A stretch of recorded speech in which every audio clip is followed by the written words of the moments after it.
दिखाया गया, वहीं पे दिखाया गया पति ही खुद पत्नी को ये कथा सुना रहा है। तो यही सारी चीजें। और उस व्रत में देखो हम लोग जागरण करते हैं, व्रत करते हैं और क्या क्या करते हैं ना, ये सारी चीजें का मतलब ही है, व्रत का मतलब ही है। अच्छा दीदी कह रहे थे हम लोग तेज में सब सोए नहीं। हाँ, जागरण इसीलिए कहते हैं ना। तो जागरण का मतलब है का ये आंखों रूपी कोई जागरण नहीं है कि नींद से जाग जाना या सोने की बात है। यहाँ जागरण का मतलब आंतरिक जागरण, जागरूक हो, ताकि उस सच्चाई के भगवान आ गया है और इस अज्ञानता रूपी निद्रा से अब सभी जागो। तो अज्ञानता रूपी निद्रा, क्योंकि भगवान का ये जो कहा गया ना कि ये वही मास चल रहा है, कि स्वयं भगवान आकर के अपनी आत्मा रूपी पार्वतियों को अमर भव का वरदान दे रहा है। और हम लोग सोए पड़े हैं, जो कहा था ना सोए पड़े, तो सोए पड़े कोई शरीर से नहीं, शरीर से यहाँ सोने और जाने पड़े, लेकिन अंदर से जागरूक रहो पुरुषार्थ के लिए, कि अपने उस श्रेष्ठ कर्म जो कहा गया, श्रेष्ठ कर्म करने के लिए जागरूक रहो।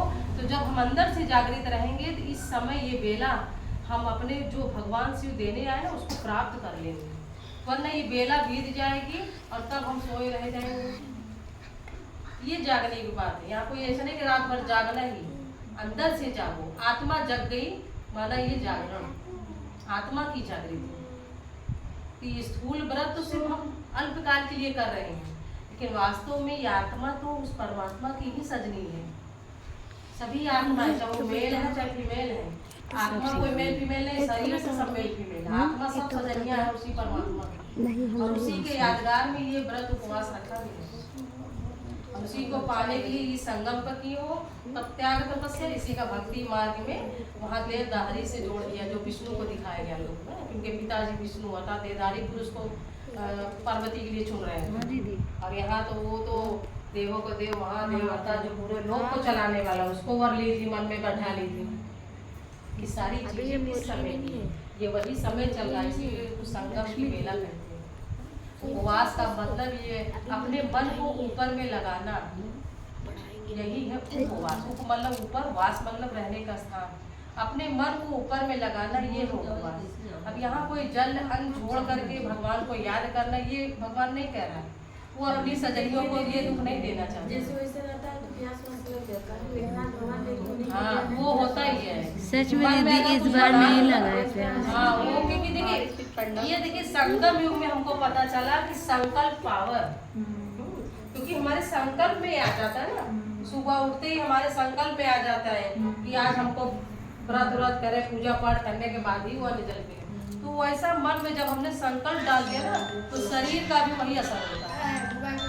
और प्रतिदिन क्या होता है, प्रतिदिन क्या होता है कि सुबह उठ के बिस्तरा छोड़े, हाँ चाय चाहिए किसी को पानी चाहिए, तो वो क्या है, व्रत है नहीं, क्योंकि आज संकल्प नहीं डाला सुबह कि कोई चीज़ का व्रत माने।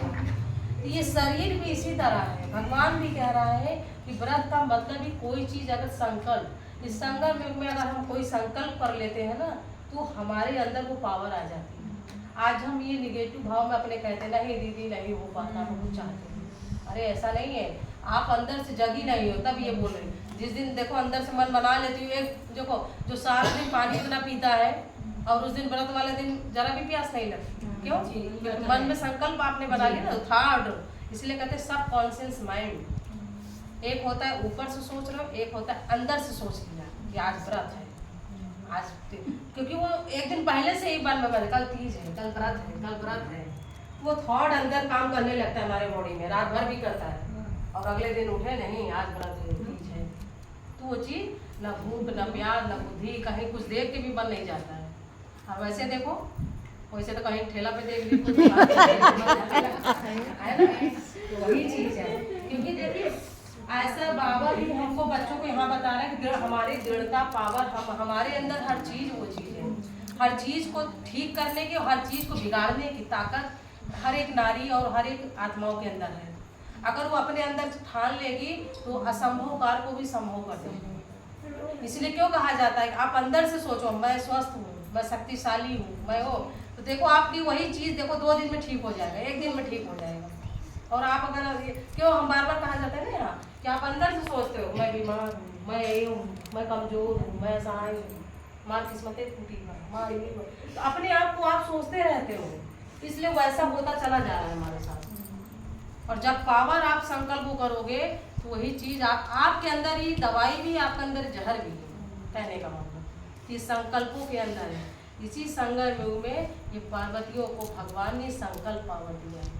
अब आज से अपने घर का, परिवार का, अपने पति का या बाल बच्चों का, जिसका भी कल्याण चाहती हूँ, अब सिर्फ अपने संकल्प को पावर करो, संकल्प को पावर करो, अपनी सोच को महान बनाओ। देखो धीरे धीरे परिवर्तन होगा। दृढ़ता बनाओ, उसमें जहर नहीं घोलोगे। 10 दिन अच्छा सोचा, एक दिन निगेटिव सोच लिया, वो हो गया जहर के बराबर। अच्छा संकल्प, जैसे एक दिन व्रत ठान लेती हो, कर लेती हो, ऐसे देखो पार्वती किस लेकर 12 वर्षों तक, मतलब कई वर्षों तक तपस्या की, तब जाके प्राप्ति हुई। ऐसे ही भगवान शिव का जो हम लोग योग कहते हैं, योग करो, ध्यान करो। अब हमारे जन्मों जन्मों का पापों सिर पर है, हम कहते एक दिन हम योग कर लिए, बहुत है। तो जब जन्म जन्म के सिद्धि, बताओ देव को सुनने जा रही हो, उससे सिद्धि प्राप्त करने जा रही हो, तो हमें भी तो प्रतिदिन योग करना होगा।